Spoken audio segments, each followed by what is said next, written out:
SuperTalk Mississippi Media production. Medical Plaza in Corinth is a locally owned community pharmacy dedicated to providing personalized service at an affordable price. Being a modern pharmacy with old school values, our Plaza Packs program creates an easier and safer way to take multiple medications. MedPlazaRx.com for details.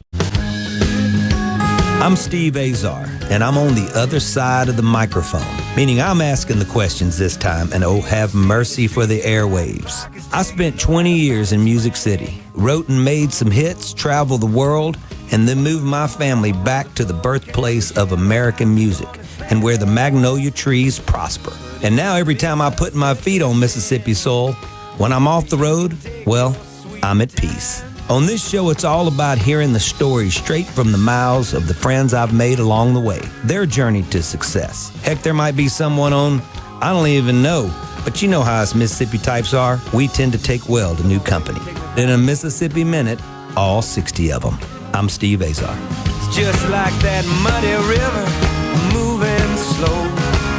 Ain't no worries, it's how life goes, baby. In a Mississippi Minute. That's right.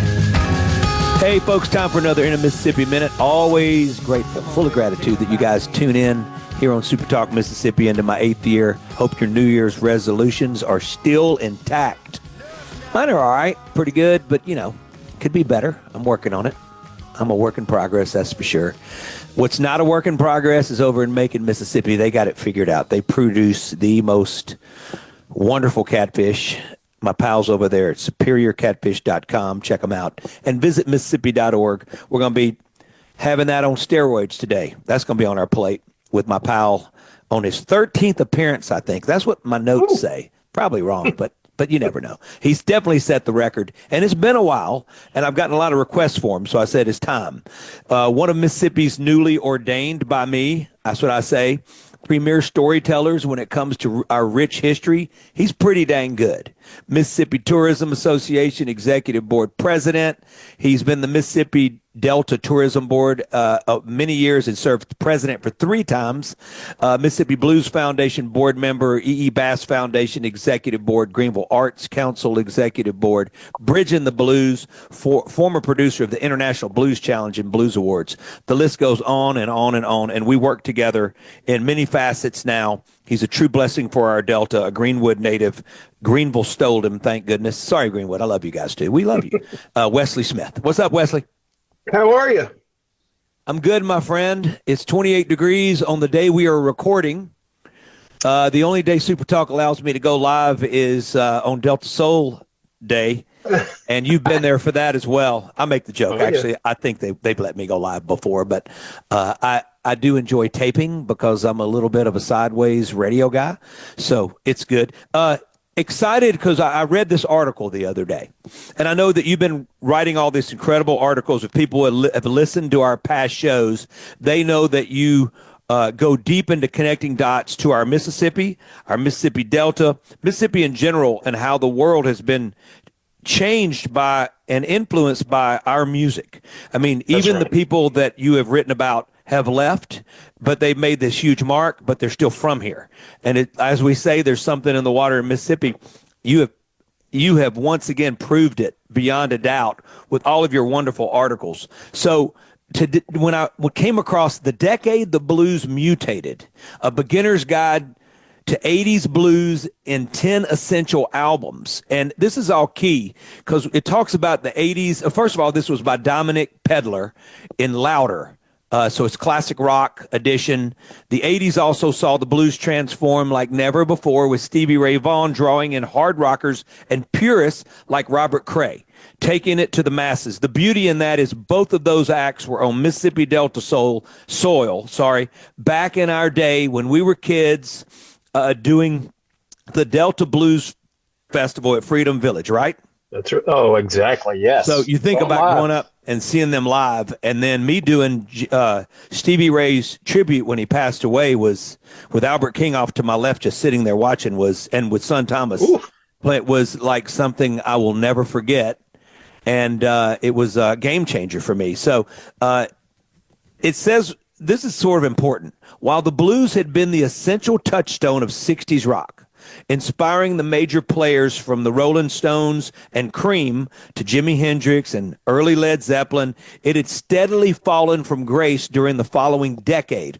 Prog, punk, disco, and heavy metal successfully took center stage, and the rise of the synth signaled the demotion of the guitar, like Depeche Mode and all those bands, right? They were, Yes, I New guess Wave. I'm thinking about the stuff like Take On Me. They were all great songs and all that, right? But they were using a lot of Howard Jones, using a lot of Just synthesizers. less guitar driven. Yeah. Exactly.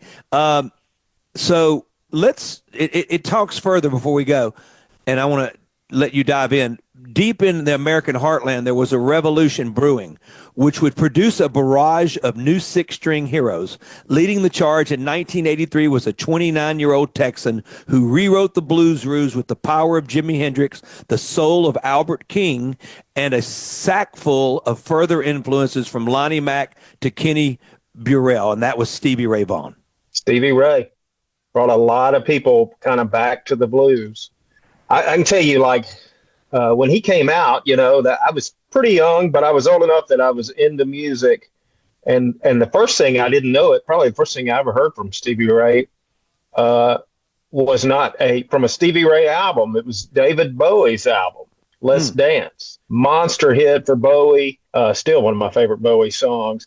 But Bowie had seen him, we can kind of back up and scooch around, but he had seen him at the Montreux Jazz Festival and went and talked to him backstage and said, I want you to be on my next album.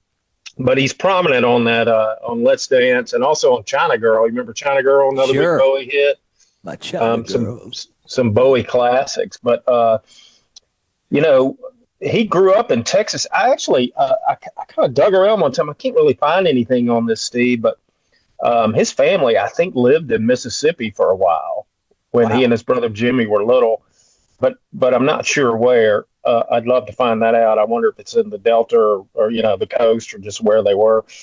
But, on that Let's Dance, do you remember how that song starts? It's kind of like they totally ripped off the Beatles version of Twist and Shout. It comes in with those building harmonies, and then the guitar comes in and Stevie Ray. But, yeah, Bowie saw him play in Switzerland at Montreux, and that's what got him started. I'll tell you some other things about him that you'll appreciate. We talked about John Hammond from Columbia Records on here often. Yeah. And John Hammond saw him somewhere, and actually, I don't know if John was no longer at Columbia or semi-retired, but he's the one that got Stevie Ray his first big album deal with Epic Records. He'd heard a demo for Texas Flood. He took off from there.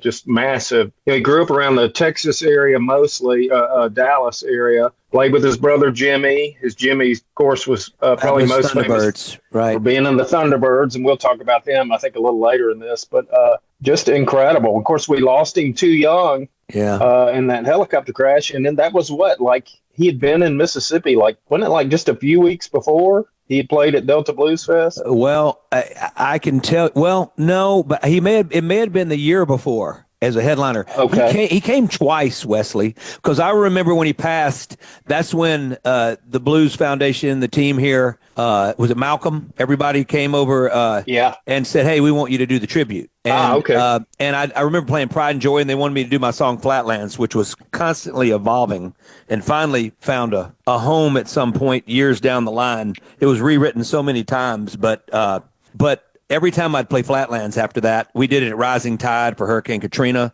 We did it at the Opry, which was wild. And every time I played it all over the country, every arena, and every time we played it, I'd think about that moment, Oh, yes. Every single time of the first time I ever played it live by myself. I was solo. So anyway, really interesting time. Actually, I was not solo. I was with my band then. I can't. It's been so long. I was with the band. Yeah. I was just going to say Stevie Ray had some struggles, like a lot of folks do, especially in the entertainment world with substance abuse. And I know at one point, of course, he was elated. He loved all these blues guys. He worshipped Albert King. That was his hero. I was about to say that. Albert was his guy. And of course, Albert was from from Sunflower County, Mississippi, famous for playing the Flying V. Started his career as a drummer up in St. Louis. We kind of gotten into that, some famous things he played on as a drummer. But Muddy Waters one time said about Stevie Ray that he would be the greatest guitar player ever if he lived to see the age of 40, because he liked that white powder too much. He needed to leave it alone. Yeah. Let's take a quick break real quick and continue from there. With Wesley Smith, my pal, one of Mississippi's new fantastic storytellers. I'm telling you, he's doing it, and I just think we're grateful for that. Speaking of grateful for my pals over there producing up. We'll cook it up, and they can cook it up. I've had theirs. It's incredible. At the plant over there in Macon, Mississippi, Superior Catfish. There's catfish and there's superior catfish. And visit Mississippi.org. We're celebrating the roots of all music. Anything popular in the world comes back to us here in Mississippi. That's the way it goes. I'm Steve Azar.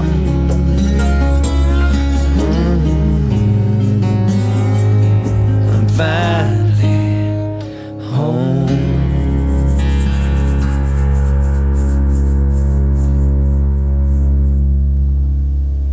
Listen and watch all your favorite SuperTalk Mississippi shows live and on demand. Listen to tons of music. Plus, get the latest breaking news from across the state with the SuperTalk Mississippi app. The SuperTalk Mississippi app. Download the SuperTalk app on your iPhone or Android device now for free. Just search SuperTalk Mississippi in your app store on your mobile device to get everything Mississippi all in one place. The SuperTalk Mississippi app. Get it now. By the tree. I got me a brand new car waiting in the driveway. Steve Azar back in a Mississippi Minute with my pal Wesley Smith. He's on for the 13th time, I believe. And who knows, I could be counting wrong because it's what happens over here with me and my crazy mind. Also, my crazy mind right now is craving some superior catfish. You can get it delivered to your house. Go to store.superiorcatfish.com. You can also get it at Piggly Wiggly in Louisville, Ocean Fresh in Tupelo, Thames and Macon, Piggly Wiggly in Union, Octibaha County Co-op, Clay County Co-op. I just want to go to Octibaha County, period. I like the word. I've always loved it. Can't believe I hadn't written the song yet. But Octibaha. I mean, it's great. Wesley Smith is my guest. He understands the power of visitmississippi.org. He's been to Liverpool with me, leaving a blues trail marker. We've traveled quite a bit. We've been at Jerry Lee Lewis's house before he passed. Yes. And given a country trail marker to him. And that was two of the most incredible memories of our lives. Never forget them. Never forget them. All right. And so check out our blues and country trail markers. They're right there. You can go check it out at visitmississippi.org. Wesley, you're talking about some of the troubles, self-inflicted, that Stevie Ray had. He also had the trouble of just not being able to connect as that big star. So he was sort of living in limbo. It reminds me of Bonnie Raitt before the nick of time. You just knew they were great. So people like John Hammond realized he's great. He deserves to be making records. But for him to finally break through, it just took a little while, didn't it? It did. I think Bonnie Raitt's a great comparison. That one album put her over the top, but she was well known and wasn't underground. Stevie Ray wasn't underground. He just did not reach that crest where he kind of became part of the public consciousness of everybody. But man, he had a lot of fans, and I think he only made 4 albums before he passed. But they were 4 potent albums. Oh yes, and just his guitar playing is just going to catch anybody when they hear it. Just powerful. But I hate that we lost him. I would have imagined what we would have. Like so many, Buddy Holly, all these people that die young, what we would have gotten, as his career progressed. Yeah, I mean, it's absolutely. He was just figuring it out. I can tell you. It moves on a little bit further in this article. It talks about, meanwhile, having dabbled in jazz fusion with the Yellow Jackets, session ace Reuben Ford brought a sophistication to the blues when he went back to his roots for his debut solo album. At the other extreme, George Thorogood, right, supercharged a supply of Chuck Berry, Bo Diddley, and John Lee Hooker standards with his searing guitar slide playing, right? Yes. I'm not super familiar with Robin's music. Are you? Yeah, a little bit, but obviously pretty incredible. But I just think of George Thorogood the first time I saw him. So George Thorogood to me was MTV in the beginning, the Bad to the Bone, and when they were being able to play so many genres of music that were still in the big Billboard Top 100, and they were all over the map. Yes. Radio hadn't locked itself up together in boxes at this point. Yeah, you could still hear really diverse, types of music. Thorogood, he was from Delaware, and I'll connect it back to another story we talked to on here. When he was a kid playing guitar, I don't think he was particularly into the blues, but he went to a John P. Hammond concert. Well, that's John Hammond from Columbia Records' son. He's a great blues musician, won W.C. Handy Blues Awards, right? That type thing. And if you remember, he's the guy, he was the narrator on that BBC documentary about Robert Johnson that I drove around when they were filming in the Delta years ago. And I've told you that whole story about how it connects to the history of Greenwood. But he saw John P. Hammond in concert in 1970, and that got him kind of into the blues. And he started, it's funny now because we just associate George Thorogood with that driving, hard, revved up kind of blues sound, but he started playing acoustic blues, playing Robert Johnson and Elmore James tunes as a kid, obviously, both Mississippians, And then I think he had a band, he did what a lot of people do. In fact, most musicians, you're trying to come up, you kind of get out of your hometown area and then you start playing the college circuit and make your name there. So he was doing that and up in Delaware, where he was from. And at one point, he was a roadie for Hound Dog Taylor, one of the other great blues legends. No, I didn't know that. Yes, wow. Yeah. And I know, I think when they first started going, I know they toured with the Stones in '81, but it took him a little while to get going. I was at mid '80s or something when Bad to the Bone came out. Yeah, but you think about, you're saying something there. It took a while. Everybody, except maybe the band Boston. There were some band Frampton and all them when they came out and they did their sort of thing. I mean, like Boston created, the story of Schultz and all them. Tom Schultz. Yeah. Some bands are made for albums. Are made for albums, right? But in that day, really, you had to be out pounding the pavement, playing live every if and where stage you could find, and develop those grassroots fan base. It was always that way. And then because you were so good live, that's how record labels found you. And then they would take it and try to recreate that in the studio and make a great, that was the trouble with Springsteen for a while. They couldn't recreate him live. They finally eventually did. Yeah, he's a great example of the opposite. He's a live band. That's where he thrives. Exactly. So how do you make that work on the album? Right. Well, a lot of these types of artists were live acts. They were great live. Right. So I could imagine it took a while for everybody, a lot of these acts to finally, I think they built their story so big and they had so much of a fan base bubbling. By the time the hits came, they collided and it got big, Yeah.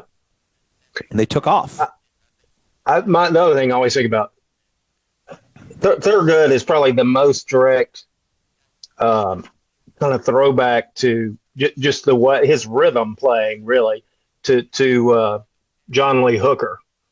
And a little bit to Chuck Berry, but more John Lee Hooker, just that driving boogie blues is what John Lee called it. It was kind of, to me, a cross between Delta blues and hill country blues.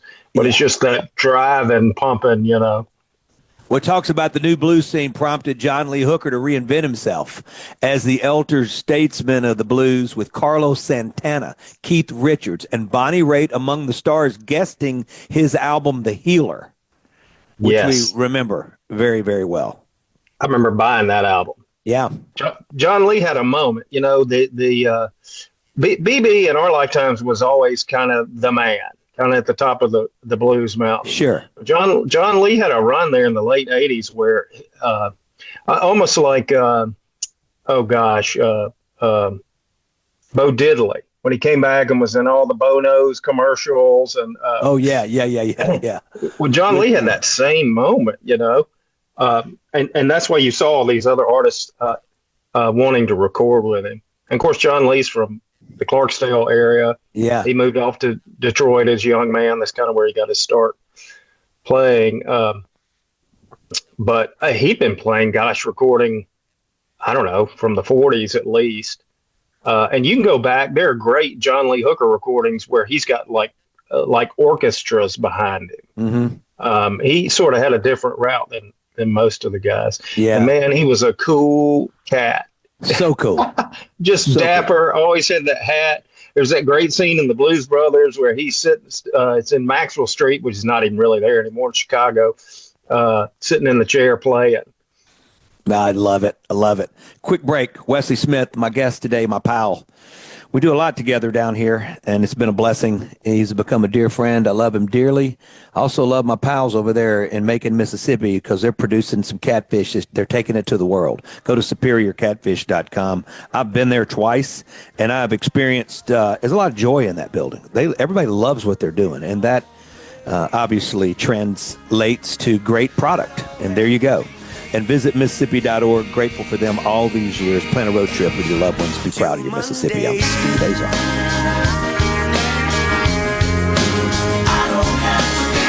I don't have to be me till Monday. I don't have to be me till Monday. I don't have to be me till Monday. Trying to find my way around. Up to $20,000 available for first-time home buyers. Hey folks, Steve Azar here. Helping is the heart of our friends at Guarantee Bank. They offer programs like the Home Buyer Equity Leverage Partnership Grant that can assist qualified first-time home buyers with up to $20,000 towards down payment and provide home ownership counseling to empower you on your journey. These funds are first come, first served. Learn more about this program and to apply now, go to gbtonline.com. Guarantee Bank, member FDIC. There's a ton of content from SuperTalk Mississippi on our new YouTube channel. Just search SuperTalk Mississippi on YouTube or go to supertalk.fm/YouTube. Be sure and subscribe for free to get the latest scoop on what's happening in Mississippi news, politics, sports, and the good things happening here in the state. Listen and watch all your favorite SuperTalk Mississippi shows live and on demand. Listen to tons of music. Plus, get the latest breaking news from across the state with the SuperTalk Mississippi app. The SuperTalk Mississippi app. Download the SuperTalk app on your iPhone or Android device now for free. Just search SuperTalk Mississippi in your app store on your mobile device to get everything Mississippi all in one place. The SuperTalk Mississippi app. Get it now. In a Mississippi Minute with Steve Azar, right here on SuperTalk Mississippi.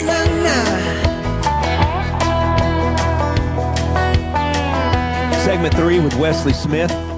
Today, segment 13, which means segment 13 times 4. Never mind. I just know that there's catfish and there's superior catfish, and that's as simple as 2 + 2 = 4. It adds up at the same time. You got to go to superiorcatfish.com. Produced right here in Mississippi. So is some of the greatest music that ever existed. And all it did was spread its branches out all over the world. And where fruit was bare. How do you say that? Bare, Wesley, what would it be? It would be where fruit was not born, bared. Is bared a word? I need somebody out there to tell me. It is today. I'm going to go. It's bearing fruit of all these different artists who were inspired by us here in Mississippi, because we are the birthplace of America's music. Go to visit Mississippi.org. All right, Wesley, we're probably going to take a couple of times going through this incredible article, and I really think that it was timely. I just really loved reading it, and also it just made us. It sort of encompasses you and my growing up, all the decades of music that we've been able to consume and enjoy over our lives. And it talks about, you can't forget Eric Clapton. In 1985's Behind the Sun, Eric Clapton was largely overshadowed by the action on the other side of the Atlantic, at least until his performance at Live Aid sparked his revival and a welcome return to recording form with the Journeyman. We remember Yes. that. Great album. Eric Clapton. You know, he that's kind of funny because generally we talk about it. We talk about how our early bluesmen in Mississippi and other states, that it was the Brits that brought it back to us, because it was Clapton and Cream and all these great British bands, the Stones to a great degree. But this period in the 80s is where we saw kind of the next generation of Americans, and there had been others before, even in the 60s, but the 80s is when you saw the Americans kind of the mainstream, rock radio Americans step up and have success embracing the blues roots of America. Yeah. Before that, it had been Clapton. It was probably number one, and probably is always number one. Mississippi should write Clapton thank you letters for helping our artists and our music and all that through the decades. I still am a little bit wondering if fruit can be bared. That's all. I'm going to work on that later. I can't get out of my head for some reason. I'm going like everybody. Listeners out there, you guys got to understand, as a songwriter, I've been allowed to not be a great English student. It sort of goes against what we learned. So there's slashes and, You're never going to use bared as a rhyme, so you're good. You're right. Bared. Haired. I stared. Beware. Anyway, okay, all right. Okay, so we're digging deep. What about in the wings? Remember Gary Moore?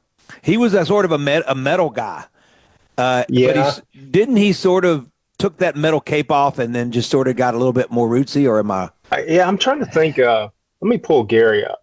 Pretty cool, as I recall. And then obviously the '90s, we were starting to get Metallica, and a lot of the bands were coming out. And then you got into grunge. With Nirvana. I mean, that was right there at the dawn of the 90s, right? Right. Time frame. Maybe a late almost, like 90. I think like 90. Well, Gary was in Thin Lizzy, wasn't he? And that kind of how he got big. He's another guy. Now, he's Irish, too. He wasn't American, but he came up with all these guys kind of this period where it had another life, for blues, for mainstream popularity. Right.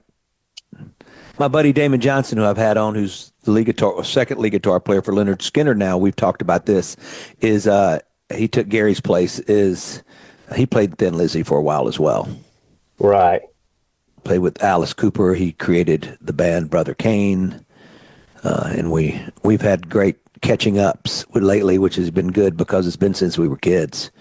Right. And just remember seeing Damon and going like, oh my goodness, what is that guy? How, you could just tell he's been so dedicated to his work and craft back then, and still is today, just how much he cares about it. And that's why it became so great, I'm digging, you're looking for the Gary Moore thing. I'm still thinking about, it talks about Stevie Ray Vaughan's Double Trouble Greatest Hits Volume 1 with the Texas flood in his definitive landmark. While Texas flood is his definitive landmark. The collection picks the best from the 4 albums he released before his tragic death in '90. And that's when I did the tribute. Tribute. Yeah. Wow. I'm pretty sure he was in Thin Lizzy for a number of years. Thin Lizzy. That's right. You remember them? Yeah, the boys are back in town. Great guitar player. I think he was more famous overseas than here as a solo name. But yeah, he would go and do a lot of blues. He was another guy that revered a lot of the Delta guys. Back in kind of in the same time frame, I want to say about maybe 89 or 90, he just released a straight blues album. And I want to say Albert King. Mm-hmm. He kind of had blues and rock guys on it. Albert King, Albert Collins from over in Texas, George Harrison from the Beatles. I can't remember any of the tracks, so I got to go pull that again. Well, you got me thinking, to me, one of the coolest lyrics and the way it went down and the greatest vocal was Thin Lizzy with, guess who just got back today? Those wild ass boys that have been, and that jukebox in the corner blasting out my favorite song, The Nights Are Getting Lonely. I mean, like, it's so good, That was a little bit out of classic. You know what I'm saying? I'm trying to talk it. But it was really great lyrics, and that, harmony lead. Yes. I'm going to make y'all do that one and warm up for the show. We can do it right Thursday. now. We can do it. We can do it. That was first time I ever heard that song. I said, listen to that. That is so good. And obviously was part of some of that comeback of sort of rock and roll, and then they mentioned Jeff Healey, by the way. How great Healey. it was, Angel Eyes and just incredible Hideaway. Just that record. Angel Eyes, I'm surprised people hadn't covered it, and you don't hear it on the radio. And to me, I mean, that was a big kind of crossover hit. Pop, Huge blues, hit. rock, adult contemporary. It's one of those that just was in the pocket of everything. Healy, Healy was Canadian. There's a couple of Canadians on this list too. He was from like the Toronto area. Sure. And now listen, go ahead. Yeah. I'm sorry. No, you go ahead. I was just going to say, I think he lost his eyesight. He had cancer, he's blind, and lost his eyesight at 1 year old. 1 year old. He wasn't playing yet. He started playing when he was about 3. Obviously, just a musical genius. And then he formed his first band at like 15. So he got going pretty early. I mean, a lot of people, and I don't mean like playing, I mean gigging at 15. Yeah. One of those guys who would sneak in clubs and play, I guess. But he at one point when he was still a young guy, I think in his teens, he hosted like a blues and jazz radio show. And you'll love this. It's kind of fitting. He and his band, the Jeff Healey Band, were playing at Albert's Hall, which is a Toronto nightclub. And guess who he was discovered by that kind of got him to the next level? Who? Stevie Ray Vaughan and Albert King were in town playing. Wow. And saw artists helping artists. That's beautiful. Isn't that great? He signed to Arista, and then that was the same year, and I'm not sure kind of the chain of events that led to this, but this was late 80s. And the same year his first album came out, he played himself basically, but as the house band in Roadhouse. Sure, in the Patrick movie. Swayze movie. You know? Which helped the song break, Oh, yes. Let's take a quick break, but I want to continue talking about Jeff Healey for sure before we finish this episode. Wesley Smith is my guest today. Wesley Smith, Superior Catfish, homegrown and produced right here in Mississippi, like Wesley. And visit Mississippi.org. Celebrate your Mississippi. You can go there, check the website out, just take a picnic basket. You don't have to do that. You can buy great food in every town in Mississippi. Classic places like down here at Jim's Cafe. It's right here in Greenville. We're going to be right back. I'm Steve Azar with Wesley Smith.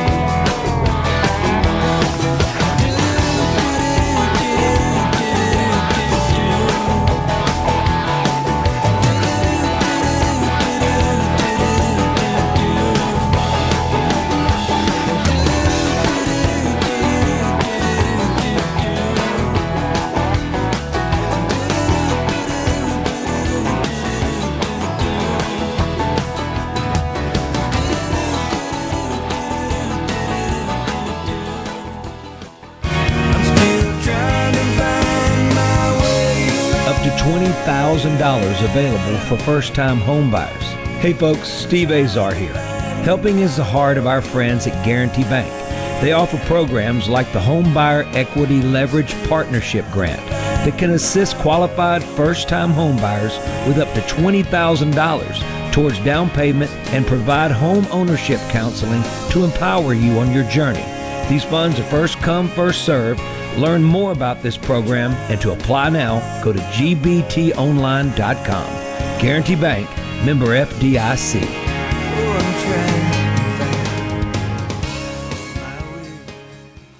Listen and watch all your favorite SuperTalk Mississippi shows live and on demand. Listen to tons of music. Plus, get the latest breaking news from across the state with the SuperTalk Mississippi app. The SuperTalk Mississippi app. Download the SuperTalk app on your iPhone or Android device now for free. Just search SuperTalk Mississippi in your app store on your mobile device to get everything Mississippi all in one place. The SuperTalk Mississippi app. Get it now.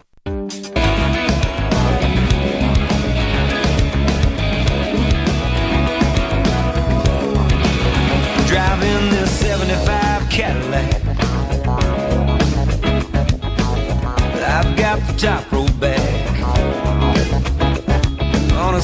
sunborn unclouded day, down a long stretch of highway. Not much time left. Superior Catfish always has time for you. You should have time for them. Go to superiorcatfish.com and visit Mississippi.org.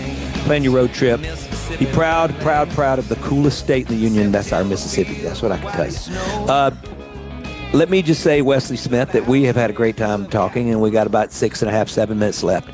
Still talking about Jeff Healey. While raised on a diet of Freddie King, Clapton, and Hendrix, on his debut, 22-year-old Healey covered all the bases, from the storming Hideaway and the title track to the delicate ballad Angel Eyes that even made the pop charts. But it was the album's opener, a take on John Hyatt's Confidence Man, arguably the most exhilarating blues rock track of the decade, for which Healey will be remembered. Wow. Powerful I love statement. John Hyatt, too. Arista Records, exactly. At 88 was that when that record came out. See the Light. What an Doesn't album. it seem like he was out a little earlier than that? It feels like he was, 86, 87.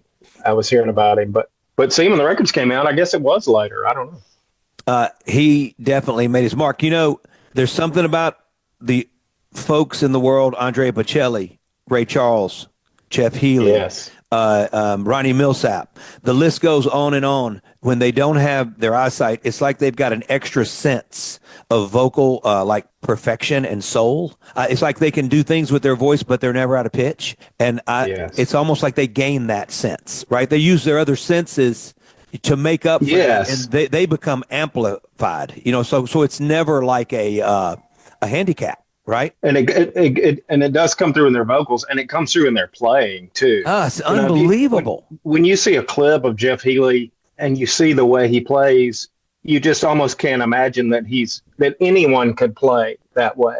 The way he must have trained himself, and he plays it in his lap, and just amazing that he can get those sounds and create that emotion from such a. Can I jump off the page here and just go way to where we are now? And something you hear all the time, Derek Trucks, the way he plays slide guitar, it sounds like the most beautiful bird singing, the most beautiful. It's so melodic and smooth and gracious, but yet gritty.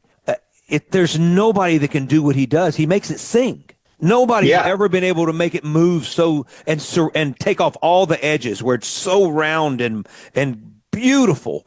I think of him, and I think of Sonny Landreth, who played on my first album on a couple songs, Rivers on the Rise, and played on One Good Reason Why.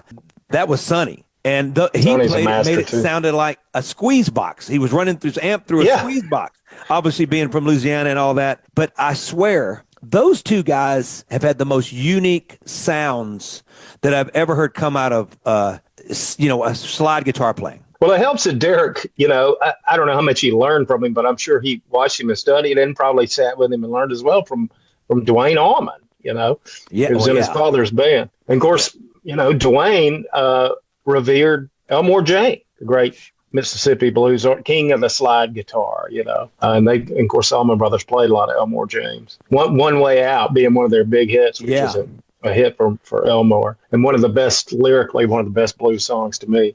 I just wonder, as a player, and I'm sitting there trying to wonder when his slides going across the strings and how he's able to move the notes like he does. And it's so distinctive, both of those guys. I'm just wondering what translates from the mind to the hands, from the heart and soul to what's going on, how it comes out that way. It's just, especially since it's just so unique. If you go back and listen to Dwayne on the Layla album, when Eric Clapton put together Derek and the Dominoes, and Dwayne's on there playing, it sounds like birds chirping on Layla. And it's like nothing you've ever heard before every time you hear it. It's hard to imagine that it's a guitar, but he's making those sounds with the slide. Would you say Layla's one of the greatest lead guitar records ever? Oh, soaring. I love that whole record. There's some Mississippi connections to that record too, besides just the influence of our music. We got a lot of this article left that I want to continue to dive into. So we'll do part 14, part 2 of part 14, and we'll go back to back. But Wesley Smith, my guest today, Wesley, I can't thank you enough for hanging out with me. Always love doing it. Always a lot of fun. Visit Mississippi.org, ready to roll with you. Plan a road trip, and Superior Catfish is produced right here in Mississippi, and it travels all over the world. I'm Steve Azar. I love you guys. Blessings. I'm Steve Azar. In a Mississippi Minute, all 60 of them, where you can take your sweet time. I'm Gianna Gelosi with your Fox True Crime Minute. The police have arrested the alleged leader of an anarchist vegan cult and another member tied to a series of crimes, including the murder of a Customs and Border Patrol agent. Maryland State Police confirming to Fox News Digital that 34-year-old Jack Ziz Lasota and 32-year-old Michelle Zashko were arrested over the weekend on a number of charges. Lasota, the alleged leader of the cult-like transgender group known as the Zizians, that has been tied to the killing of CBP agent David Chris Molland near the Canadian border in January, along with 5 other homicides in Vermont, Pennsylvania, and California. A nationwide manhunt was launched for Zashko following the CBP murder. She allegedly bought the guns used in the shooting and is considered a person of interest by prosecutors in 3 other murders, including the murder of her parents. Pennsylvania police say the gun used in the murder of the agent was the same used to kill Richard and Rita Zashko in 2022. There's more on the story at foxnews.com or subscribe to the Fox True Crime Podcast. I'm Gianna Gelosi with your Fox True Crime Minute. A SuperTalk Mississippi Media production.